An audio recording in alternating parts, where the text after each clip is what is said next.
अस्सलाम वालेकुम रहमतुल्लाहि व बरकातहू। जी हाँ दोस्तों, मैं एहतिशाम निज़ामी कासमी। आज 17 अगस्त 2024 है। दोस्तों, इस वीडियो में 3 बड़ी अहम खबरों से हम आपको आगाह करेंगे। शुरू की 2 खबर उलमा के ताल्लुक़ से है और तीसरी खबर मदारिस के ताल्लुक़ से है। आप सबसे गुजारिश है इस वीडियो को मुकम्मल देखिएगा। पहली खबर आ रही है जामिया मज़ाहिर उलूम सहारनपुर से। ये इस वक्त की बड़ी अफसोसनाक खबर बताई जा रही है।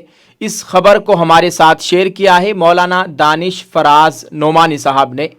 उन्होंने बताया है कि जामिया मज़ाहिर उलूम वक्फ सहारनपुर के सदरुल मुदर्रिसीन मौलाना मोहम्मद याकूब साहब का आज मगरिब की नमाज से कुछ देर पहले इंतकाल हो गया है।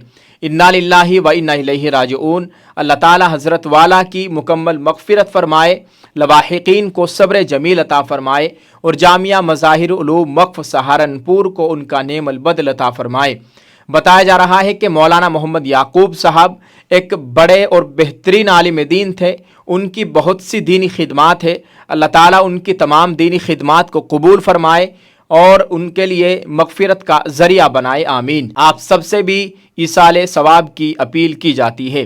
दोस्तों, वही दूसरी जानिब एक और गमनाक खबर मौसूल हुई है। दोस्तों, दाई कबीर मुबल्लिग इस्लाम और भारत की बड़ी मशहूर व मारूफ शख्सियत मारूफ आलिम दीन मौलाना मोहम्मद इब्राहीम साहब देवला, उनके पोते मौलाना मुफ्ती मोहम्मद इस्माइल साहब, साबिक उस्ताज जामिया इशाअतुल उलूम अक्कल कुआ महाराष्ट्र, उनका भी इंतकाल हो गया है।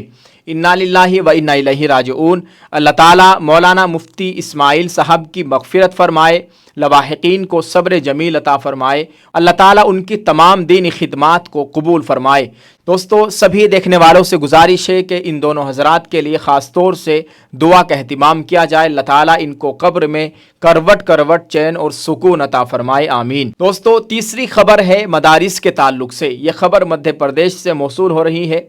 आपको बताते चले, मीडिया रिपोर्ट से मिली जानकारी के मुताबिक मध्य प्रदेश हुकूमत ने मदरसों को फ़र्ज़ी दाखिला देने या गैर मुस्लिमों को मजहबी तालीम देने पर मदारिस की ग्रांट रोकने यानी इमदाद रोकने और उनकी शनाख्त ख़त्म करने जैसी सख्त कार्रवाई की जाएगी, इस तरह का एक हुक्मनामा जारी हुआ है। इसके साथ ही मध्य प्रदेश हुकूमत ने हुक्काम को सरकारी ग्रांट हासिल करने वाले मदारिस में दाखिला लेने वाले तलबा की मालूमात की जिस्मानी तौर पर तस्दीक करने का हुक्म भी जारी किया है और यह भी यकीनी बनाने की हिदायत दी है कि वालिदैन और सरपरस्तों की रजामंदी के बगैर बच्चों को मजहबी तालीम न दी जाए। इस ताल्लुक से जानकारी देते हुए एक एहलकार ने बताया कि national commission for protection of child rights यानी NCPCR से एक शिकायत मौसूल हुई थी कि सरकारी ग्रांट हासिल करने के लिए मदारिस में धोखाधड़ी से कई गैर मुस्लिम बच्चों के नाम दर्ज किए गए हैं, जिसके बाद जुमे को इस सिलसिले में हुक्मनामा जारी किया गया है। हुक्मनामे के मुताबिक अगर बच्चों के नाम धोखाधड़ी से मदारिस में दाखिल किए गए तो उनकी ग्रांट रोक दी जाएगी यानी उनकी इमदाद रोक दी जाएगी, शनाख्त मनसूख कर दी जाएगी और मुनासिब ताज़ीरी दफ़ात के तहत कानूनी कार्रवाई की जाएगी। ये हुक्मनामा जारी हुआ है मध्य प्रदेश हुकूमत की जानिब से मदारिस के ताल्लुक से। दोस्तों, आप इस ताल्लुक से क्या कहना चाहेंगे? तो आप सबसे गुजारिश है ख़ास तौर से दुआ का एहतिमाम करें, दुआ फरमाए अल्लाह ताला दीनी मदारिस की मुकम्मल हिफाजत फरमाए, अल्लाह ताला हमारे मुल्क में अमन व अमान का माहौल कायम फरमाए। आप इस वीडियो को शेयर कर दीजिए और अपनी राय का इजहार ज़रूर करें। इस वीडियो में एक दुआया जुमला ज़रूर लिखे। जज़ाकल्लाह। अस्सलामु अलैकुम व रहमतुल्लाहि व बरकातहू।